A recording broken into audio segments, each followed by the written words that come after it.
एक अफसर को और दूसरा कसाब को। रात के किसी पहर में उनको लटकाया गया। सुबह सुबह न्यूज फ्लैश होती है, आज हम लोगों ने अफसर को मार दिया है, आज कसाब को मार दिया है। वो इतने बजे उठे थे, इतने बजे नहाए थे, इतने बजे कपड़े पहने थे, इतने बजे नमाज अदा की थी, इतने बजे लटक गए। मुझे ये नहीं समझ में आया कि आप किसी का बलिदान दिखा रहे हैं या मृत्यु दंड दिखा रहे हैं। मुझे इस बात पर आपत्ति है। अगर आप लोगों को भी आपत्ति हो तो अपना समर्थन मुझे देना। मुझे उस समय के एक बड़े मंत्री मिले साहब, रोकना तालियां। उस समय के एक बड़े मंत्री मिले एक समारोह में, तो मैंने उनसे पूछा, मैंने कहा सर ये रातों रात फाइल हटा देते हैं, इसका कारण क्या है? जनता को बताया क्यों नहीं जाता कि उस आतंकवादी को फला दिन, फला तारीख को, फला समय मृत्यु दंड दिया जाएगा। तो साहब उन्होंने एक बात ये कही, बोले सौरभ अगर हम लोग ये बात डिस्क्लोज कर देंगे कि उस आतंकवादी को फला तारीख को मृत्यु दंड दिया जाएगा तो लोग विरोध में उतर आएंगे, विद्रोह करेंगे, कैंडल मार्च निकालेंगे और हम नहीं चाहते कि हमारी सरकार का कोई विरोध करे। साहब शर्म से आंखें झुक गई और मन के अंदर से कहीं आह निकली कि काश इस भारी ऐसा शेर आकर के बैठे जो एक बार हिंदुस्तान में दहाड़े तो गले से बाहर वालों के कांपने लगे। हम लोगों को ऐसा आदमी चाहिए था। मैं पंक्ति पढ़ता हूँ और आप लोगों को ये लगे कि सौरभ ने सही कहा है, तो जो हाथ अब तक मौन थे इस कवि सम्मेलन में, मैं उनकी गर्जना तालियों के रूप में चाहता हूँ, पंक्ति पढ़ने की हिम्मत करता हूँ। सुनना कि यूं शेरों की मांग में आकर डर फैलाने की, लीडर की औकात कहाँ थी आंख दिखाने की। यूं शेरों की मांग में आकर डर फैलाने की, लीडर की औकात कहाँ थी आंख दिखाने की। यदि अफजल को लाल किले पर हमने टाल दिया होता, किस कसाब में हिम्मत थी फिर भारत आने की।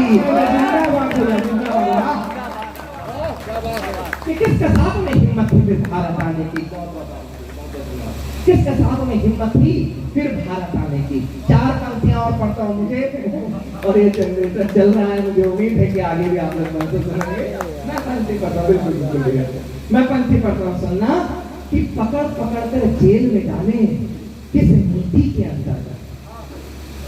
ये ठाकुर जो बैठी हुई है ना साहब, हम इस मंच से चुटकुले सुनाते हैं लोगों के ऊपर। 100 नंबर डायल कीजिए आ जाएंगे, 100 रुपए दीजिए वापस चले जाएंगे। क्या क्या बोलते हैं लोग इनके ऊपर। ये वो लोग हैं साहब, आप लोगों को केवल याद करना मुंबई का वो दहशत के समय, उस क्षण जिस समय केवल 10 आतंकवादी आए थे नाव के माध्यम से, और ये पुलिस वाले, इनके पास वो बंदूकें थी जो लाठी जैसी भी नहीं थी, जिनके अंदर से कुछ नहीं निकलता था। उनके अत्याधुनिक हथियारों का सामना करने के लिए अगर इनके पास कुछ था तो केवल अपने सीने थे जिनके ऊपर गोलियां खाकर इन्होंने हमें बताया था।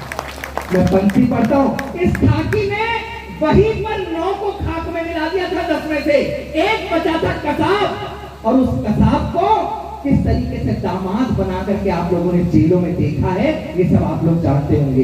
एक बार मेरे मन से ये आह निकली कि केवल 35 रुपए की गोली जिसके लिए बहुत थी, ऐसे आतंकवादियों को दामाद बना करके बिरयानी क्यों परोसी जाती है? ये प्रश्न हर एक टैक्स देने वाले के मन में आता होगा। मैं पंक्तियां पढ़ता हूँ। हमारे यहाँ, मैं दिल्ली के नजदीक रहता हूँ साहब, दिल्ली के तो मुख्यमंत्री पक्ष में खड़े हो गए आतंकवादियों के, बोले कसाब की फांसी रोक दीजिए, इनके भी बच्चे हैं, इनकी उम्र कम है, इनकी फांसी रोक दीजिए। उनकी फांसी रुकनी चाहिए थी साहब, जिन्होंने ये नहीं देखा कि उनकी गोली और उनके बमों के आगे आने वाला कौन है। ना बच्चा, ना माँ, ना बाप, जो सामने आया उन्होंने हटा दिया, मार दिया। ऐसे दहशत गर्दों के लिए आप कहते हैं कि इनकी फांसी रोक दीजिए, फांसी रोक दीजिए, फांसी रोक दीजिए। अपनी फांसी को रोकनी, फांसी रोक दो। मैं पंक्ति पढ़ता हूँ और अगर लग जाए कलेजे में तो मेरे तक प्रतिक्रिया पहुंचाना कि पकड़ पकड़ कर जेल में डाले किस नीति के अंतर्गत, पकड़ पकड़ कर जेल में डाले किस नीति के अंतर्गत, हत्यारों की फांसी डाले किस नीति के अंतर्गत, कि हत्यारों की फांसी डाले किस नीति के अंतर्गत। भारत माता तन घायल है जिनके पहने दांतों से उन कुत्तों को घर में पाले किस नीति के अंतर्गत। उस महीने, उस साल उस देश के पास ऐसा कोई ब्यौरा नहीं है, हमसे ये झूठ क्यों बोला गया, ये प्रश्न उठता है। साहब 75 साल लग गए नेताजी की मूर्ति को सम्मान देने के लिए। आज हम लोग जब इंडिया गेट से गुजरते हैं तभी ये लगता है कि सुभाष द्वार है, जिसको देख करके हम लोगों का मस्तक उनके चरणों में नमन करने के लिए झुक जाता है। मैं पंक्तियां देकर के अपना स्थान लेता हूं, जो प्यार को दुलार दिया मुझे विदा करना। पंक्तियां देता हूं, सुनना। कि कहते हो बैठे थे सुभाष श्रीमान में, कहते हो बैठे थे सुभाष श्रीमान में, हो गया है ध्वस्त वो विमान ताइवान में, हो गया है ध्वस्त वो विमान ताइवान में। सूर्य के समक्ष वक्ष तान घटा छा गई, भाग्य की कलम स्याही से कहर ढा गई। दिव्य क्रांति ज्योत को अंधेरा आगे चल गया, दिव्य क्रांति ज्योत को अंधेरा आगे चल गया।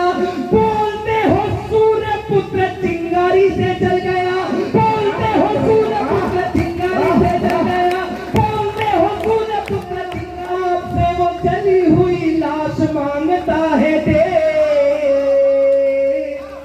एक बार